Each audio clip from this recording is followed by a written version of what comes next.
Ladies, gentlemen, folks, pee-pee, poo-poo, sorry. Allow me to introduce you to the cinematic universe of Donald James Parker. I don't exactly remember how I introduced myself to the DJP universe, but ever since I did a little under a year ago, I've been unnecessarily captivated. Donald James Parker is an independent filmmaker responsible for an impressive catalog of self-produced works. The only reason they are impressive is because of how bad they suck. These aren't so bad they're good movies. They're so bad. The films all fit the same monotonously divisive structure, simply attempting to echo boomer brain rot narratives in what ultimately just feels like an hour and a half of regurgitated red pill podcast content. If you want to take a closer look at that, feel free to take a look at the other two videos I've done on this pooper. Again, with the poop. Despite his downfalls, Donald James Parker, as all great filmmakers do, decided to adapt. And in 2023, he flipped the script with his timely and controversial film, Pickleball Princess. This film proves that even if you take away Trump, Christianity, and the LGBTQ community away from existence, white conservative boomers will still have something to yap about. That's right, Pickleball Princess takes us away from politics and religion to literally just talk about pickleball. It's also marketed as a romantic comedy.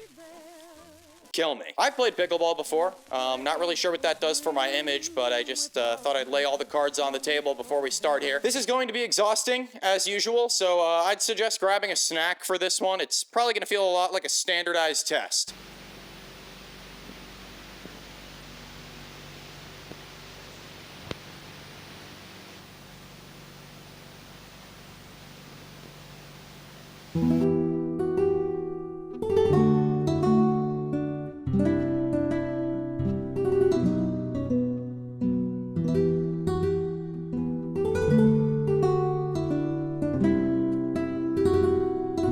Yeah, so right off the bat, you guys are probably going to want to start getting used to this. I know it's just the opening credits, but what if I told you that this is what 35% of the movie looks like?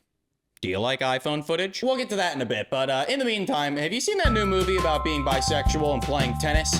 Prepare to see the blueprint. I wish I was joking, and when I wrote that joke, I was, but then I watched it back, and I realized I was right. Forgive me for this comparison, please. But we start this film off by meeting our Zendaya of the story, Jenny. She is depressingly eating a frozen dinner while being visited by her daughter. Jenny is depressed due to the death of her husband, but her daughter wants her to get back out there in the dating game. However, she's also worried about her own daughter, Penny, who she fears is hanging out with the wrong people. Her solution is that Jenny and Penny should spend more time together, which I suppose in some universe is a decent idea. But if you know anything about these films, you know how annoying and repetitive this setup is. Some fuck-ass boomers thinking that they're the solution to the plight of the youth. Grandpa, we want to go shoot some hoops. Do you mind? No, not at all. Like catch me a 10-minute power nap while you're gone. You guys kind of kept me busy here during your stay. Yeah, sorry.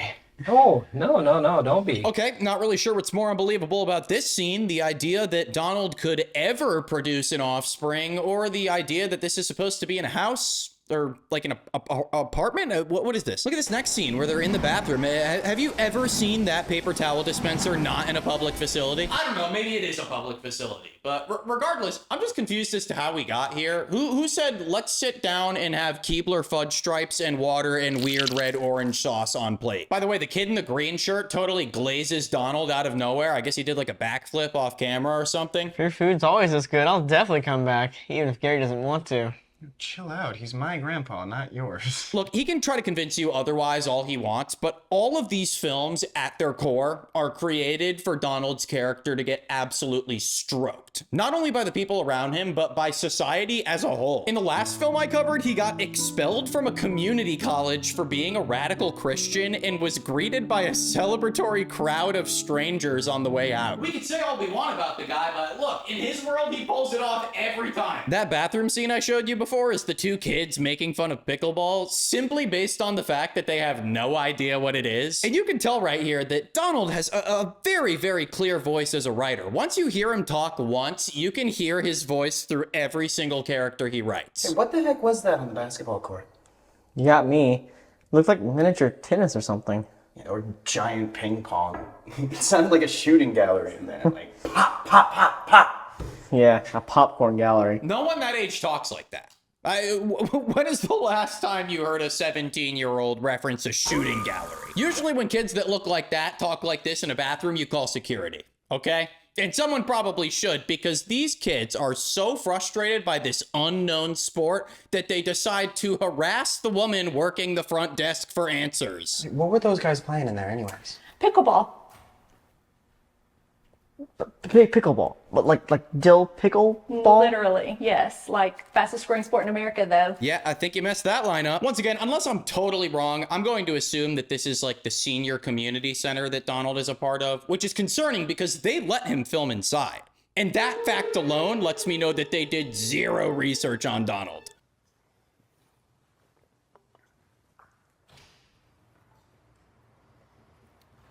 What are you staring at, honey? Nothing, Grandma. I was 17 once too. God. It's just so weird, dude. Every goddamn old person in these movies is so unbelievably horny, and it sucks. The last movie was the worst one. There was this professor that was so into Donald's character that she got wine drunk and then tried to pounce on him. Once again, written by Donald. I hate to keep harping on his other films, but it is so important that you understand just how wildly similar they are in nature. We are talking about a 9-year difference between Gramps Goes to College and Pickleball Princess, and there is hardly an ounce of quality improvement. By the way, did you see those guys in the gym earlier? No, dear, I didn't. Well, after we're done with your coffee, can we go see what they were doing? They were hitting a ball around and laughing. Looked like they were having a lot of fun. For whatever reason, Donald is having his characters discuss pickleball like a bunch of Amish children who just caught a glimpse of the outside world. You're a liar, Jeremiah! No, I'm not. I saw their stickball game, and it's nothing like ours. They were having fun! And I saw two boys kissing. Donald and the kids decide to go play tennis in protest, and they pull up to the park in this really nice-looking BMW. So my first thought was, obviously this can't be Donald's car. But then I looked at the scene again, and I realized that Donald isn't even the one driving. All right. By the way, I haven't pointed this out yet, but Donald's character's name is Thomas, for whatever reason. What are those? You've got to be kidding. More pickleball courts? These were here a couple months ago. Inconceivable. It's almost like pickleball is trying to apply a Ranger chokehold to tennis. Right now, it's the raspberry seed in my wisdom tooth. Shut the fuck up. His writing structure is potentially the most abhorrent thing to listen to on planet Earth. Get offended. Inconceivable. Make highly biased and off-base statement. Almost like pickleball is trying to apply a Ranger chokehold to tennis. Metaphor. Right now, it's the raspberry seed in my wisdom tooth. It seems to be his way of tying up lazy writing. I think he's under the impression that you can make anything sound intelligent if you just slap a dated analogy at the end. Or the pickle seed in your wisdom tooth. Shut up, Brad. Don't be such a sour pickle. You know, it's a long walk back to Cookville. 43 miles to be exact. Man, then I'd be in a real Say it. predicament. Oh, ain't no fucking way, bro. Hey, I'm pretty sure I made this clear earlier, but the challengers dynamic is not between these three characters.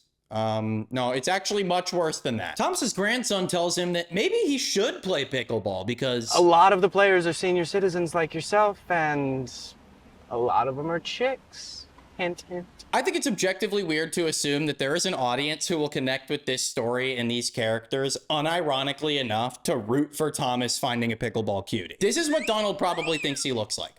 I'm not even kidding. In fact, he's so full of himself that he scoffs at his grandson's idea, saying he'd rather die alone than find love playing pickleball. Well, then Thomas runs into his friend Frank. And guys, I gotta tell you, there have been some bizarre characters in these films, but this one might take the cake for me. This guy must be like a local news anchor or something, because the way he talks is so like AI and fucked up. How about we go play some tennis? Oh, man, I'd love to, but I can't. Got bad knees. I've had to retire from tennis. Oh, man, what a bummer. I know how much you love it. Yeah. But fortunately, I have found a replacement activity that gives me the same kick. Pickleball. Pickleball? Yeah. I think I'm gonna need a barf bag. Donald, he just has that special eye for casting, you know? I don't know where the fuck he's finding these people. Most of the people in his movies are literally just people. People like Dr. H. Lee Martin. The guy's literally just a college professor. Like, is he putting these casting calls on like Backstage or Actors Access? Fuck it, Craigslist? Unless Donald hangs around people adjacent to collegiate level professors, which given his intelligence level would be concerning, how the fuck did this guy get involved? Well, Frank really wants Thomas to get involved in pickleball. Hey, even his wife's playing pickleball. Why would you have two paddles? You use them for snowshoes? My wife plays the game too. Your wife? She's not exactly athletic. Bro! At first I was gonna get mad at you for not defending her, but then you joined in, you son of a bitch! I'm a little worried that someone would see me on a pickleball court, and there goes my reputation. Down the toilet. So you're gonna be a drama queen, huh? Hey, no girly names. Okay. Donald has a weird, almost bipolar relationship with women, you know, because on one hand, he's always trying to get the girl in his movies, but on the other, he talks about women like a little boy who's afraid of cooties. He's obsessed with women, yet carries a burning hatred for them. And I know it sounds like I'm digging too deep, but after watching more of his work, it's become very apparent and very concerning. When I open up this door, 327, I'm not going to find a female roommate behind it, I hope.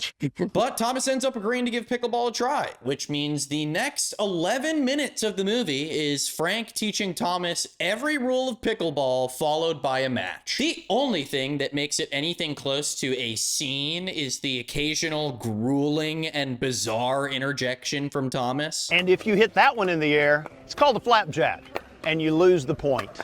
Flapjack? And we're mixing pickles and pancakes? You can't volley out of the kitchen.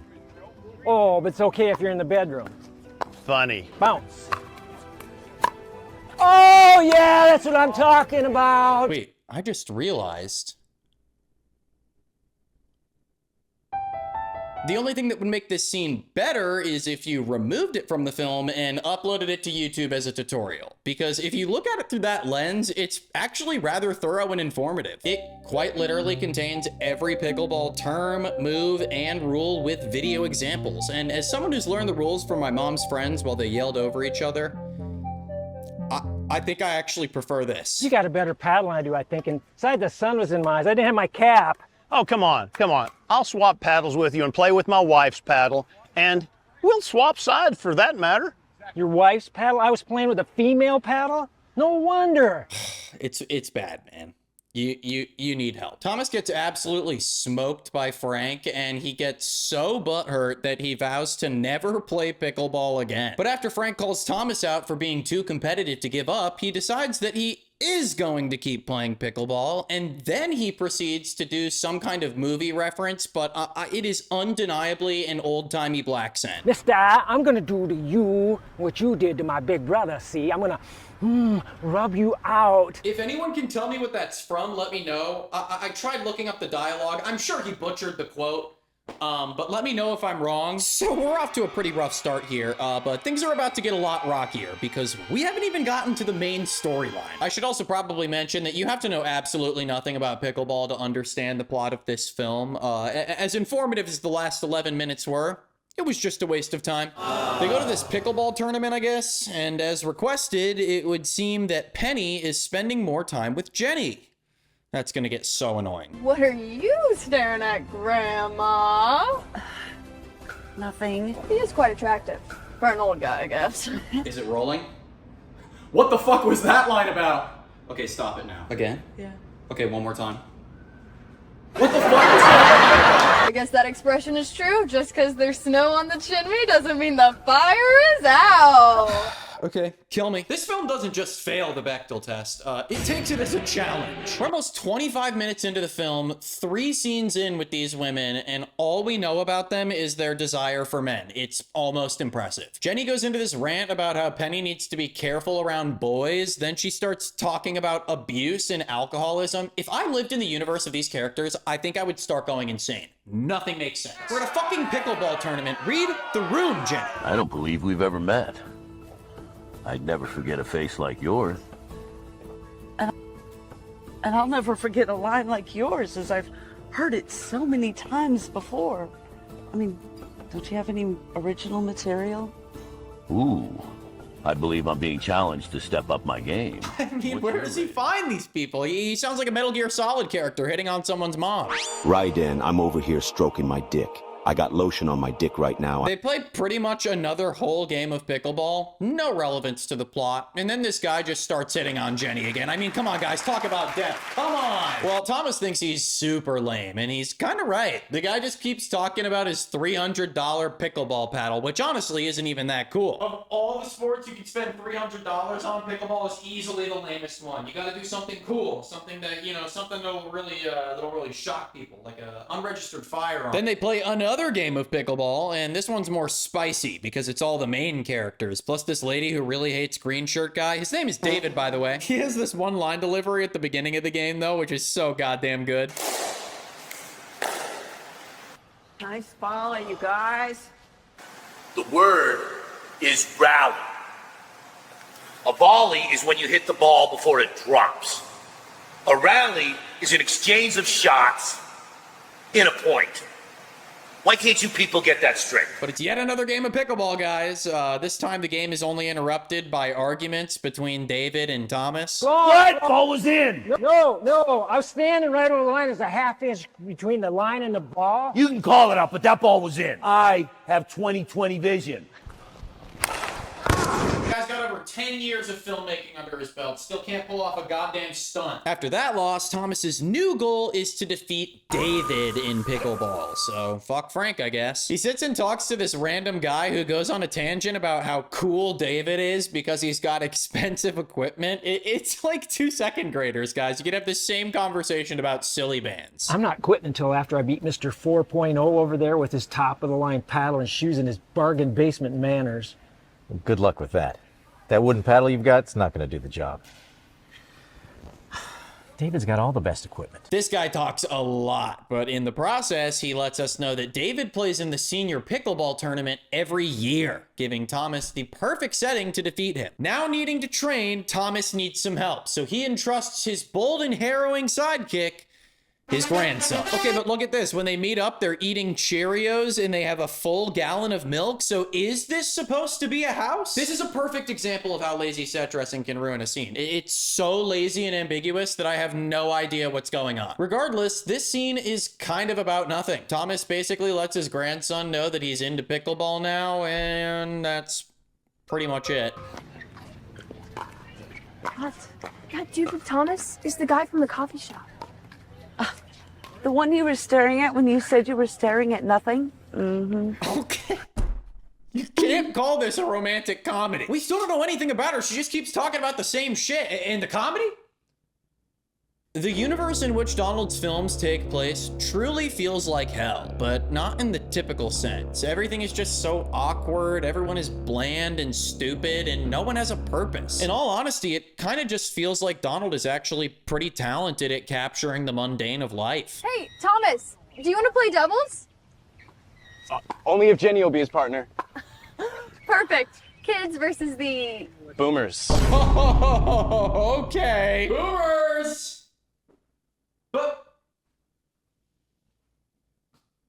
Boomer! These two goobers find dull common ground and decide to work together to set each other's grandparents up. But here's the part I don't think Donald understands.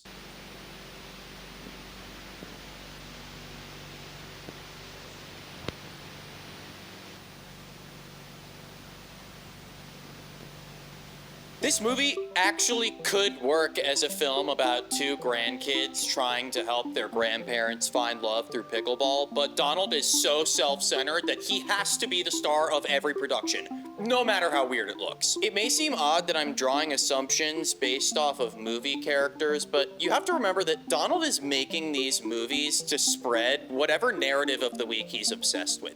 These are Donald James Parker's thoughts and ideas, just disguised as movies. In fact, let's talk about that. I need to show you something embarrassing. I found a local news interview that Donald did with the guy who plays Frank and the lady who plays Lisa, and I mean, it's just unbelievable. This was actually an interview to promote an upcoming screening of the film. However they set that up. They just gave them 3.5 minutes of airtime to say whatever the fuck they wanted to about the movie. You said it was maybe a little bit difficult to find some people to play in this movie. Well, you know, I needed some skill players Yeah. that could act. And I ended up with Lee here. I said, I can teach you how to act easier than I can teach an actor how to play pickleball. Yes. Oh, yeah, Donald talks about teaching him how to act, which is just like a hilarious concept to me, considering that Donald can act. Also, listen to the way this guy describes the movie. My description of this movie is it is a cross between a Hallmark romance movie and a Ben Johns pickleball training movie. Ben Johns is the #1 in the world, okay? So you learn about pickleball, you have a nice, fun romance, and a lot of intrigue in between. It truly makes me wonder if these people are actually delusional. Because, like, I can understand doing something like this for money, but they're not making that kind of money off of this. It's just bizarre to me. Like, I don't understand how anyone at the station didn't think this was out of the ordinary. Like, look at this group of individuals. All this said, I think the things that this guy's gotten away with are absolutely insane. To be fair, they aren't illegal, but they feel like they should be. You know what I mean?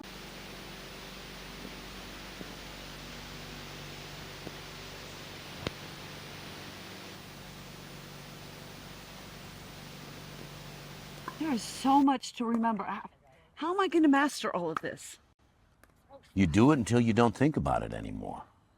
It's called muscle memory. You do it enough until your body automatically remembers the right thing to do. We call it a habit. Okay, so obviously we can see that David is giving Jenny a lesson, but he just tried to teach her what muscle memory was. Donald really just uses any chance he gets to try and make women feel dumb. Subtly, though. Subtly. I hate to sidebar like this, but I genuinely can't believe that someone his age, I think he's like in his like mid-70s, I cannot believe that someone that old still has like the cootie mentality. Like the, girls are gross, kind of like, icky. It's genuinely astonishing to me. Like, really, it's weird. But yeah, that scene is super weird. He starts getting all close to her, but then it just kind of ends. There's, you guessed it, another pickleball match, but this time it really only exists for this guy to have a heart attack. What's that?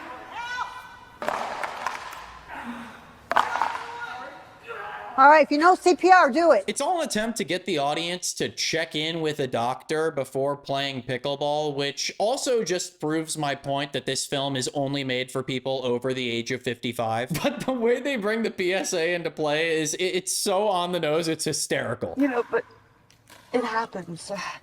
That's why they say for sedentary people to have a doctor's checkup before they begin any kind of physical activity. Thomas fears that this pickleball-related death will scare people away from playing pickleball, which is honestly pretty psychotic considering the fact that the guy died like an hour ago. Speaking of psychotic, David pulls up and just starts slandering Thomas out of nowhere. What are you doing talking to that loser? Why do you call him a loser? Because he is. He's lucky if he's a 3.0 player. But that's normal, right? Because if we know anything about Donald James Parker movies, things can always be taken a little bit further. Well, whatever. I just hope I don't get matched up with those colors. Whoa! I said a little! By the way, that's in reference to this shot a couple seconds earlier when he's lighting Thomas up. Donald wrote this. He's weirdly obsessed with letting people know he's not racist through his films. And most of the time, he ends up being racist in the process. This couple is new in town and they want to bridge the racial gap in the pickleball community. So they do this setup about wanting to make them feel comfortable in town and inviting them over for dinner. It's all so fucking weird, dude. And they don't follow up on any of that, so you can just forget about it. The next scene is dumb, just like the last one. The family of women have a conversation about Jenny's split decision between David and Thomas, and you gotta hear how she talks about them. Well, from what I hear from Penny, I'm rooting for Thomas too. I have to admit, he's kind of taken the inside track. But, you know, David, he treats me like a queen. Are you serious? He definitely doesn't do that. The last time we saw the two of you together, he used civil rights era slang to describe a black couple. Jenny is split on her decision nonetheless, which is completely understandable. The best ending here would probably require no one to fall in love and everyone to fucking die. Because in the next scene, David forgives Jenny for talking to Thomas as if she had something to apologize for in the first place, which sends them into a huge argument. I am a flesh and blood woman. And I am not going to surrender my love to somebody who demands it. I'm only going to give it to somebody who deserves it. Calm down, Jenny. I don't know where this is coming from. Okay, sure. So now Jenny and David are done, which means the floor is clear for Jenny and Thomas to really like pickleball. Look at this. They even have this merch that says Pickleball Rocks. Jesus Christ. I want to take a second to talk about how bad this film is in comparison to his others, because I'm realizing about an hour in that it feels extremely repetitive. In fact, and I don't mean this to toot my own horn in any type of way, I feel like I'm doing this story justice just by condensing it into a summary. Obviously, the repetitiveness has a lot to do with the fact that they constantly insert footage of pickleball gameplay, but it also just feels like the scenes lack depth and purpose. Gramps Goes to College, while also being a big piece of shit, had story and movement and location and action. Meanwhile, we're supposed to have believed that this entire time Jenny and David were in a relationship and now they're broken up. My guess is that the old fuck's losing it. I think he always has been, but his quality of work is really diminishing. All he's had his characters do is talk about pickleball for the past hour. It's actually super boring. Oh, and maybe I can help you with the ambassador thing. Well, I mean, if you're interested. Whoa, wow. That would require us to spend a lot of time together. Well, I was kind of hoping so. And maybe some time off the court. Super. Califragilistic. Holy fuck. Oh my god. Oh my After you, princess. Well, princess? Oh, I like that. Huh. Pickleball princess. Finally, she said it. Do it. Shoot me, you promised. Well, now that happened, I guess I can just condense the rest of the film. There's not much to predict, not much to care about. Pretty sure the rest of the film's just gonna be a stroke fest. Jenny and Penny meet this pickleball pro on FaceTime. I guess she's important in real life. Regardless, though, they think it's the coolest thing ever. Thomas now wants to do a pickleball clinic for his church, so he calls this other pickleball professional for help. Poor fucking guy, though. He's clearly just sitting on the Google Meet reading the script for the first time. Well, I'm partnering with this nationally well-known dating app, start up the Pickleball Partners element, the matchmaking. The only thing that confuses me about this sequence is that they're on a call with two people, Rami, the guy that's on the call, and someone named Don Pickleball. Took me waiting the entire scene to realize that Don Pickleball could only possibly be some stupid username Donald was using during shooting for interviews. God, I fucking hate this guy. Thomas goes on to teach his clinic, which is shown through a 2.5-minute montage of people playing pickleball set to a terrible song about building a bridge. They keep flashing to shots of various bridges like we don't know what they're singing about. Like, yeah, we get it. That's the Golden Gate Bridge. Let's fucking shoot a missile at it or something.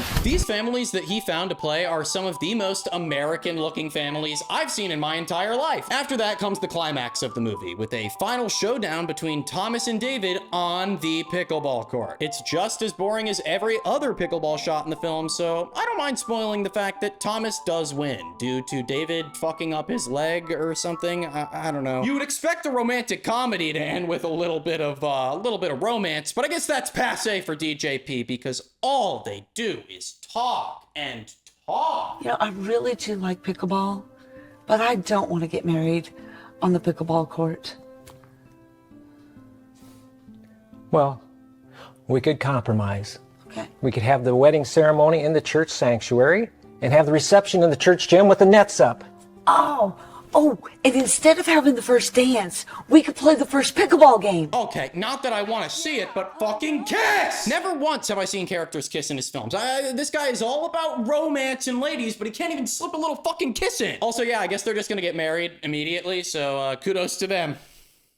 That's enough for me. I have to say, while this was probably the worst DJP film I've ever seen, it actually was the least frustrating. There was a universe that I saw it working. It's sad because I see a universe where all of his films work, just if they're done by different people. But folks, that's it. So if you liked it, why don't you like?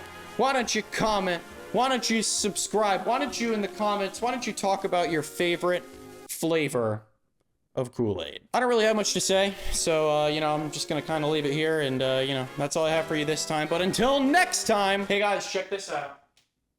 I don't know if you noticed this shirt I was wearing today. I don't know. You like it?